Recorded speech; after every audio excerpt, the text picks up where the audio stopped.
Okay. Back on the YouTubes. Hello, I'm McLean from Hello Tomorrow Films. I know it's been a while, internet. Usually I upload a little more frequently than I have been, but that's for a good reason. My wife and I just moved.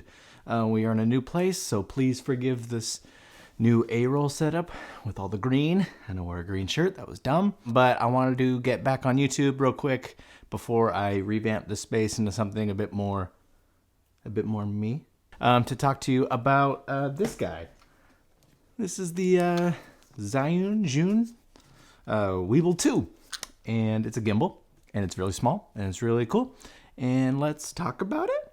Full disclosure, Zhiyun, sorry if I'm getting that wrong, sent this to me free of charge to check out. I do have to send it back, but I wanted to give my thoughts on this to you guys and see if this could be helpful for you in your next shoot. So I'm not usually a gimbal person. I haven't used a gimbal in most shoots in like the last 3 or 4 years. Way back, I used to use the GlideCam HD 2000, I want to say. And then after that, I graduated to the Ronin M when that came out because the two-handed gimbal craze was really going, and it was attractive because you could use longer lenses on it. Back with the GlideCam, anything longer than like a 35mm on a full frame sensor was really hard to get really smooth shots on. So the Ronin came out. That was awesome.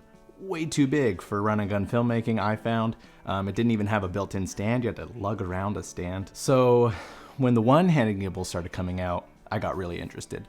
Zhiyun, I'm gonna just say Zhiyun from now on. I'm sorry if it's wrong, but I believe that's how I've heard other people pronounce it. So Zhiyun came out with the one-handed gimbal, the Crane, way back in the day. And that was when I was like, oh, here we go. This could be something. I picked one up. I really enjoyed using it. It was great for small cameras, but it still wasn't quite there. It was still kind of slowing me down, and it was tricky to balance. You had to have these two batteries fully charged. I think they were proprietary batteries, and it just kind of became a mess to use.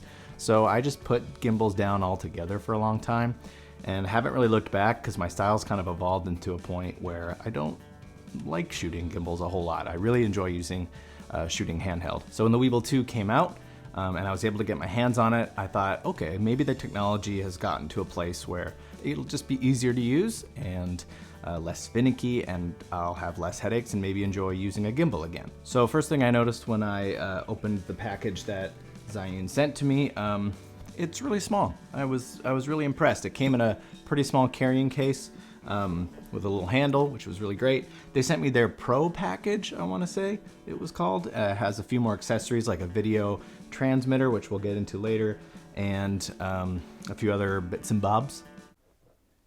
English slang, I think. So yeah, at first I was really impressed with how small it is, but at the same time how rugged it is. The handle's quite beefy, which I actually really like. I don't want to have a really thin little thing that feels a little too dainty. So the handle's nice and thick. Buttons are all kind of where you'd expect them to be. There's a joystick, which was great because I remember on the old Ronin M, you had to buy an accessory separately that was a Bluetooth remote joystick to be able to do certain things. So this is nice, that's all built in. Dedicated record button if you're hooked up to your camera. Also a focus dial wheel for certain cameras. I didn't end up using that, but it's nice that it's there. Also in this package came the little grip slash stand that you can just mount on the bottom. Very, very handy. Also another grip that you can mount up here, which again, super useful for a lot of shooting scenarios where you want that extra stability or you want to do a certain low maneuver. So I found that actually really great to have right out the gate. All of the switches, I guess, or locks for locking your camera in place are really sturdy and easy to use. I don't like when things have like twisting screws essentially, or finger screws, just because it doesn't feel as secure, and actually it's tiring after a while. So these little toggle locks I prefer a lot more. So I threw on my Canon R5 because the autofocus in this is unreal and it's nice and small. So it was actually a perfect fit. So another thing I was really happy to see with this gimbal is that the quick release system is the standard Manfrotto plates that most filmmakers or at least run and gun filmmakers probably use. That was great because on the older systems, like the Ronin M, you had to add a little base plate system if you wanted to use one, or I don't actually remember what the old Zhiyun crane was, but I think it was its own proprietary plate, and that was annoying to have to swap out. It kind of defeated the purpose of having a quick release plate. So having all Manfrotto, really nice. One complaint though, or maybe it's because I'm inexperienced in this department, but you have to slide in the plate backwards. You would think with this being forward that you'd be able to just slide the plate in like so and you're ready to go. No, you weirdly have to have it backwards mounted on your camera and slide it in. So like so, once you put your camera on it, if you just leave your Manfrotto base plate forward, it's like this. So like just selfie mode immediately. So you're supposed to mount it backwards. It even says so in the instructions. I don't know if I'm missing something, if there's actually a different way to do it and I'm doing it wrong. Totally could be the case. I don't know these things very well. That was my one complaint. Not a huge deal, but definitely annoying. So I got it all balanced pretty easy. It was, I remember on the old Zhiyun Crane 1 having a really hard time balancing it. It was quite finicky. This was pretty self-explanatory. I did look up a YouTube video to make sure I was doing everything right. But I got there pretty quick, and I had a decently heavy lens on the front, and it was not an issue to make sure to get all balanced, because the payload on this thing is pretty significant. It's not bad. Then I noticed, whoop-bam, whoop-bam, there's a little LCD. And I was confused at first as to what that was for. Turns out you can, it's got its own menu system, and you can control a lot of your settings through that. Super handy instead of just paying attention to something like a blinking light and trying to understand what those lights mean. You can navigate the menu, you can fine tune things. It even has like a balance checker, so it can tell you the quality of the manual balancing that you did of your camera. And then there's also an option to have your camera hooked up so it's like so it's your monitor basically. You can have it transmitted to this monitor so you can see what you're shooting on it. Nice, but honestly, I didn't even get that out of the box, that accessory, just because the R5 screen sits right here where I'd want it anyway. I need to use it for touch reasons, so I didn't need that, but cool that that's an option. So again, ergonomics are great. Once you get this guy on, then it's, you got a nice long handle to be able to use. Then you can also get this guy on, its little quick release there, and then you lock it. Ow, cracked a knuckle. And now you're really good to go. You got an extra support spot, and it feels really sturdy, like I can get the shots that I need to without worrying about this thing either moving and going off balance, or if I break it or something. I'm just, yeah, it feels like a solid tool. So since I'm not a big gimbal user in general, I thought, how can I use this on a shoot in a way that is effective without just using it the whole day? Because sometimes I see various films and they're very heavy on gimbal use, which is not really my style. So I decided at a wedding I was shooting that I really wanted to use it for a key moment at the ceremony, the bride walking down the aisle, of course. This location in particular had a very beautiful large mountain right as the backdrop of the ceremony. I knew I wanted to be able to be far enough back, get a wide shot while still seeing the bride entering frame, and kind of doing a parallax shot, nice and smooth, revealing the mountain and the congregation or their guests waiting for her to come down the aisle. So after setting all of the gimbal up at home, walking around the office like for 5 minutes, I was like, okay, I'm just gonna bring it. I'm not gonna practice. I'm just gonna dive into shooting this wedding with it and see how it goes.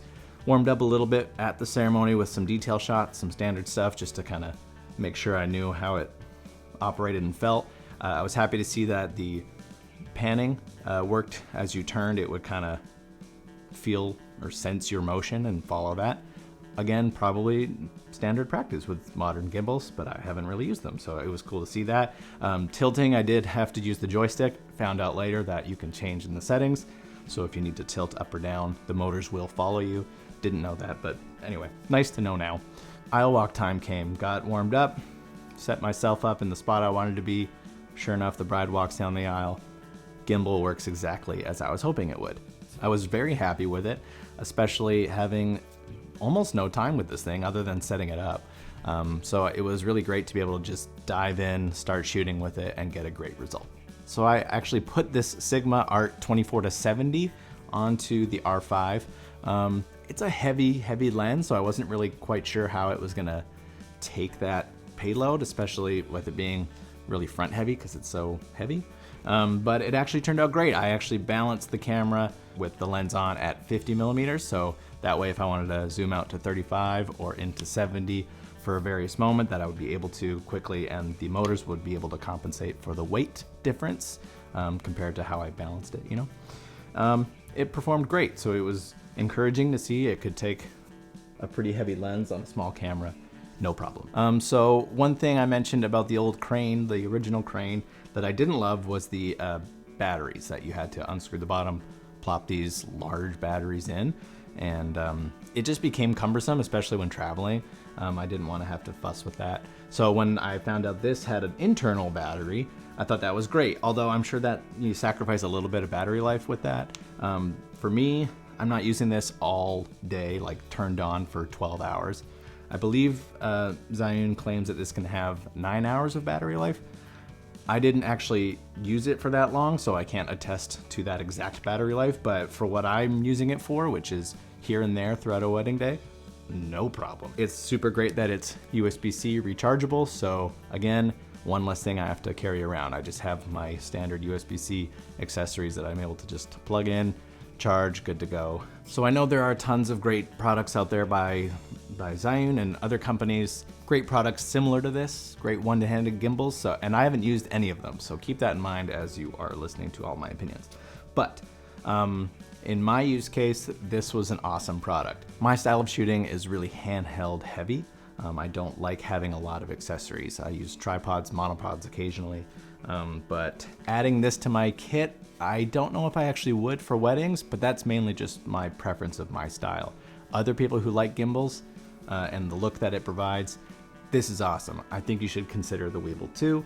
It's a really great product. I'm impressed with what they're doing, and I know for any time I need a gimbal, be it for maybe a wedding or a commercial shoot, the Weebill 2 is something I'm definitely going to be considering. I'm just really impressed with how, for lack of a better term, like idiot-proof it is. Like it's really run and gun. It really works well with the run and gun approach to filmmaking, and it's very intuitive and easy to use. So I'm impressed. Thank you, Zhiyun, for sending this to me. I'll send it back, I promise. But if you wanted to let me keep it, like, that'd be cool too. Just saying. Like and subscribe if you want to. Next time you see me, hopefully this space won't be green. I got big plans for YouTube coming up, and transforming the space is gonna be part of it, but more on that later. So subscribe, stick around if you wanna see that. But until next time, bye.